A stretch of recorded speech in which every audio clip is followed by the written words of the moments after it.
Funds listing से बचने के लिए फिर से आरबीआई को अर्जी यहां पर दे सकती है। खबर पर और डिटेल्स लेते हैं। हमारे साथ हमारे सहयोगी अनुराग जोशी जुड़ गए हैं। अनुराग, फिलहाल एक्सक्लूसिव खबर क्या आपको आ रही है टाटा सन्स लिस्टिंग के हवाले से?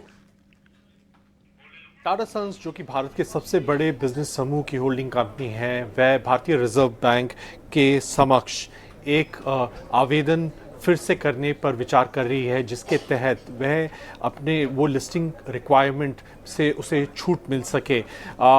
अभी सितंबर तक टाटा सन्स जो कि एक upper layer non banking financial company है, उसे अपने शेयर्स को लिस्ट करना पड़ेगा। ये आरबीआई के जो रूल्स हैं उनके मुताबिक है। सितंबर 2022 में ये रूल्स बने थे upper layer financial non banking financial companies के लिए, और टाटा सन्स उस समय इस लिस्ट में आरबीआई ने उसे शामिल किया था।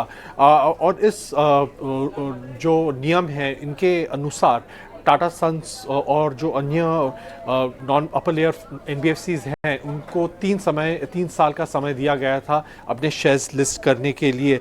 अभी इसके तहत जो आवेदन टाटा सन्स आरबीआई के समक्ष पेश करने पर विचार कर रहा है, उसके तहत वह यह विचार कर रहा है कि जो उसकी जो सार्वजनिक लाइबिलिटीज़ हैं उसके बुक्स में वह उसको वापस जो इन्वेस्टर्स हैं उन्हें रीपे कर देगा।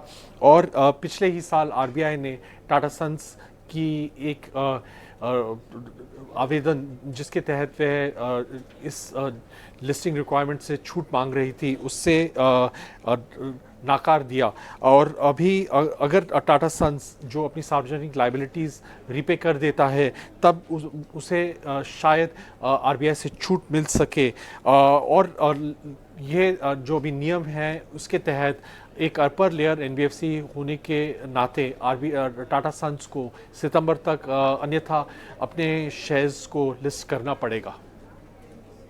चलिए अगले दर्शक को जोड़ लेते हैं। हमारे साथ विनोद कुमार गुप्ता शामिल है। विनोद जी नमस्कार।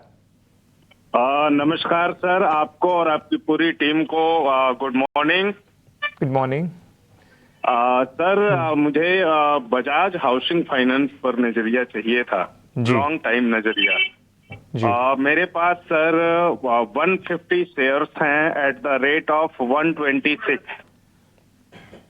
ठीक है ठीक है अजीत जी, आपके पास आना चाहूंगा इस सवाल के लिए। जरा बजाज हाउसिंग फाइनेंस देखिए, यहाँ पे हम देखें तो इनकी खरीदारी 126 से है। वहाँ पे से स्टॉक थोड़ा नीचे ट्रेड करता हुआ नजर आ रहा है। दरअसल 11-12% का इसमें बिकवाली आ गया है, लेकिन पिछले 7-8 सेशन से हम देख रहे हैं एक साइडवेज में थोड़ा अटका हुआ है। हालांकि इन्हें लॉन्ग टर्म व्यू चाहिए, तो जरा लंबे अवधि के हिसाब से बताइए कि यहाँ पे ट्रेंड कैसा बनता हुआ नजर आ रहा है आने वाले समय के लिए। देखिए अंश, यहाँ पे जब से लिस्टिंग हुई है उसके बाद से जो गिरावट का दौर शुरू हुआ, वहां पे थमने का वो नाम नहीं ले रहा है। और बीच बीच में रिकवरी के जरूर अटेम्प्ट हुए थे, बट वो भी फिसल आउट हो गए हैं। अभी स्टॉक आपका 52 वीक लो के पास है और कोई साइन ऑफ रिवर्सल अभी है नहीं। तो देखिए शॉर्ट टर्म का तो बायस बिल्कुल क्लियरली नेगेटिव साइड पे है। और मैं अगर मीडियम टर्म का भी कहूंगा, कंसिडरिंग जितना प्राइस एक्शन हमने देखा है अभी तक, वो भी नेगेटिव साइड पे है। वो तब चेंज होगा जबकि एक बार दोबारा से 135 तक के लेवल्स को ब्रेक करेगा। तो अगर इनका नजरिया 6 महीने से कम का है तो उनको डेफिनेटली एक स्टॉप लॉस जरूर मेंटेन करना चाहिए।